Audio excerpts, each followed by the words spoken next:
Les attaques du Hamas le 7 octobre dernier et la riposte d'Israël depuis ont ravivé les tensions sociales au Canada. Les communautés juives et musulmanes sont victimes de gestes haineux et les appels au calme ne semblent avoir aucun effet. Dans ce contexte, que peut faire le gouvernement pour calmer les choses? On est en train de voir trop de tensions, trop de violence, d'attaques contre la communauté musulmane, contre la communauté juive. Les Canadiens ne devraient pas avoir peur de leurs voisins. C'est le contraire de qui nous sommes en tant que Canadiens. Et ma job en tant que premier ministre, c'est de faire tout ce que je peux pour rassembler les gens. Anthony Hosfather, vous êtes député libéral de la circonscription de Mont-Royal, dans la grande région de Montréal. Merci d'être avec nous ce matin. C'est un plaisir, M. Thibault. Monsieur Hosfather, vous revenez de la Conférence internationale des parlementaires juifs. C'était à Washington. Évidemment, ça se déroule dans un contexte particulier, là, après les attaques du Hamas à l'endroit d'Israël, la riposte d'Israël. Les tensions que l'on sent ici, est-ce qu'on les sent ailleurs dans le monde aussi? Oui, ça, c'était la raison pour ces réunions. C'est la première fois en 8 ans que les parlementaires juifs se sont rencontrés. Et en effet, qu'est-ce qu'on voit ici au Canada? C'est du même dans presque tous les pays occidentaux. Nous avons eu des gens de la Royaume-Uni, de Suède, d'Italie, de l'États-Unis sûrement, et c'est la même chose dans toutes ces communautés. Il y a une explosion d'antisémitisme qui suivait l'attaque pire sur les Juifs depuis l'Holocauste. C'est un peu étonnant de voir qu'une attaque contre les Juifs a créé une explosion d'antisémitisme, mais ça semble que c'est le cas partout. Il y a l'intention de part et d'autre, M. Hosfather, la communauté juive est victime de gestes haineux, la communauté musulmane est victime de gestes haineux. Est-ce qu'il y a une façon, est-ce qu'il y a une solution? Comment on trouve un moyen de calmer la donne de part et d'autre? Mais premièrement, c'est de comprendre que ni l'un ni l'autre se sont responsables pour les actes des gouvernements ou des groupes terroristes dans le Moyen-Orient. La communauté juive est au Québec depuis 1760.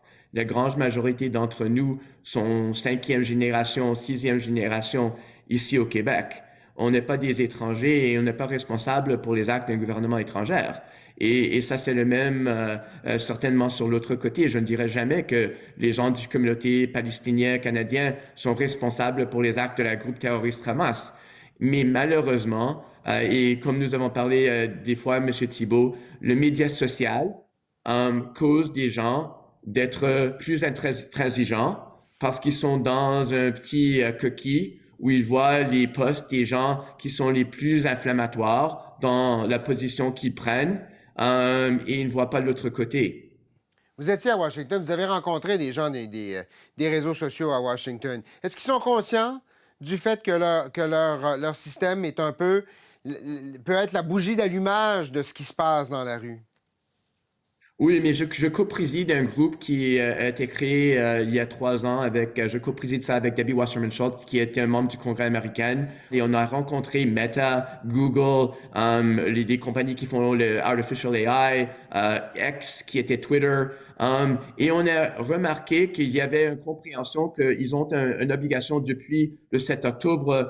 Ils ont vu qu'il y a une escalation dont on a dit à eux que pour une certaine période de temps, il doit prendre plus de caution, il doit avoir plus de personnes qui regardent pas uniquement des algorithmes. Il doit aussi assurer. Le grand problème, c'est que ces posts-là inflammatoires ont plus de vues et là, leurs algorithmes mettent ça dans les feeds des personnes. Ils poussent ces commentaires haineux à des autres personnes et c'est à eux d'arrêter que cela arrive. Et je dois vous dire, la première fois depuis 3 ans que je les ai rencontrés, il y avait une attitude complètement différente. Ils ont vraiment remarqué que qu'est-ce qui arrive sur leur plateforme maintenant va aller sur les rues, va causer des dommages comme nous avons eu à Montréal et ils sont plus conscients maintenant. M. Hosfather, l'attaque du 7 octobre a été épouvantable. La riposte a fait du côté de Gaza des milliers de victimes dans le monde civil. Il y a de plus en plus de gens qui plaident pour un cessez-le-feu. À quel moment est-ce qu'on peut avoir une conversation sur un cessez-le-feu, d'après vous?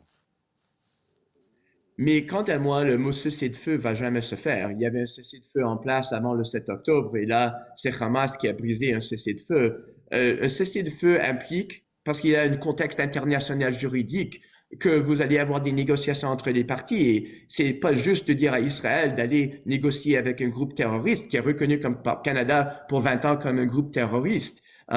Et c'est pas normal de dire après on pense que le groupe terroriste va respecter le cessez-le-feu. Ça va seulement interdire Israël de faire quelque chose, pas Hamas. Donc, quant à moi, on utilise des mauvaises terminologies avec cessez-le-feu. On a dit au Canada, on veut des pauses humanitaires. Et je crois que c'est plutôt de travailler avec Israël en privé, de parler avec Israël et de trouver une manière que l'aide humanitaire arrive à Gaza, que les gens qui sont des étrangers peuvent quitter Gaza et d'avoir une zone de sécurité dans le sud de Gaza où Israël nous promet qu'ils vont rien faire, plutôt que de dire cessez-le-feu, parce qu'Israël va jamais dire oui maintenant à un cessez-le-feu. Est-ce que ça vous inquiète, ce que vous voyez là-bas? Mais oui, ça m'inquiète parce que là, vous avez une situation où tout le monde est blessé par ça. Il n'y a personne qui veut de la guerre. Mais je suis plus, même si je suis brisé dans ma cœur de qu'est-ce qui arrive là-bas, je suis plus brisé dans ma cœur de qu'est-ce qui arrive au Canada parce qu'il y a des gens qui sont pas capables de séparer qu'est-ce qui arrive dans le Moyen-Orient et des positions que les gens prennent sur le Moyen-Orient, même s'ils sont très, très durs, avec le respect pour les communautés au Canada.